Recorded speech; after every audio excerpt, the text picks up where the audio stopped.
You absolutely cannot blame the Jaguars. And, you know, I think Nick Foles seems to be a nice guy, but I also don't feel bad for him. This is the sport, but this is the opportunity that he got himself and he earned because of his play in Philadelphia. And now we're seeing that he probably isn't the right guy for the Jacksonville Jaguars. And Gardner Minshew does provide energy. He does give this team a certain spark from a standpoint that they feel hope. They feel like they can move the ball with him. But now if you're the Jacksonville Jaguars, where do you go from here? You make this decision. You have this money locked up into Nick Foles. Are you saying now we're through with the Nick Foles era and moving on as Gardner Minshew as our franchise quarterback? I think that's exactly what you're saying. Mm-hmm. I mean, I do. And unless there's, this ultimately soon. ends up, yeah, I mean, that's what they're doing. Unless there's a coaching change, I don't know how you go back. It's a pretty significant, easy take, unless it's probably going to happen. They were 4-4. They're now 4-8. I don't think Doug Marrone probably is optimistic about his chances going forward. Right.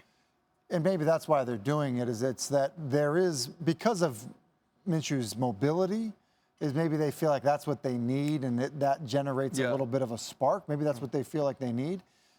But unless there's a coaching change, like, I don't know, like, it sounds crazy, but it's like this broken trust now. Like, you signed, like, Nick Foles, was a guy that there could have been more than one landing spot for him. He ends up going to Jacksonville thinking that'll be a good fit. He gets hurt, and his backup, who he probably supported well, plays fairly well. And then all of a sudden, 2 games coming back, being in, and by the way, it doesn't go great, and now all of a sudden they yank you. So, like, if you're Nick Foles, who has plenty of experience in the NFL and different teams, and some good and some bad, I just think it changes the whole dynamic. The other huge piece to this is if Nick Foles comes over and he's not necessarily playing well, and the Jacksonville Jaguars aren't either, but he's not hurt. It's just the season isn't going well. Some things are happening. You probably don't replace him with Gardner Minshew, but having an opportunity to see the teams with each quarterback and have that actual on-field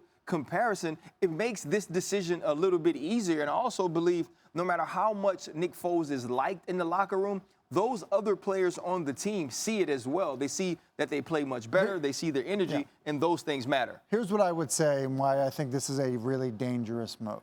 Okay? Gardner Minshew there's been times where it's looked good, okay? Right. But he is physically limited as a quarterback. Which is why they went back to Nick Foles. Okay, and so the reality is he's not a long-term answer to be the franchise quarterback. He's just not physically. And so it's very hard to build around something like that, right? So I would start there. With Nick Foles, you can definitely say that he hasn't played as well as they have wanted him to play. The reality is, though, is that he has proved that he has the physical tools and has played as well as you need to play to win a Super Bowl. There are very few people that are walking on the planet that have done that. I think when you make a move from a guy that has proved he can do that, you better be really sure that the guy you're replacing him with can be a star and be your franchise quarterback. But you contend that he's not, which in your estimation would make this curious? Correct. Yeah. Yes. And I think that maybe it's That's because fair, there's a coach that I think is desperate. I think the other save his job. You go ahead, Mark. Well, I was just saying, we've talked about this before. Shad Khan, the owner of the Jaguars, gave Nick Foles this $88 million 4-year contract because 2 years ago they were in the AFC Championship game against the Patriots, ready to advance to the Super Bowl.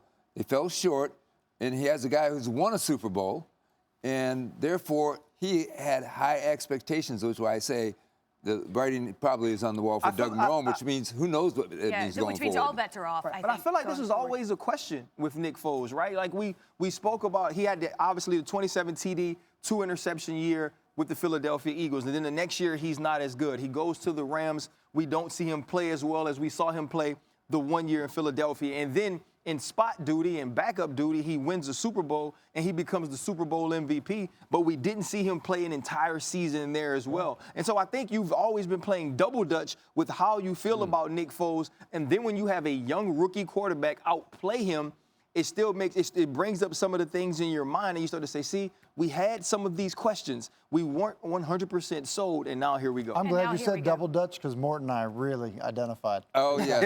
With double dutch.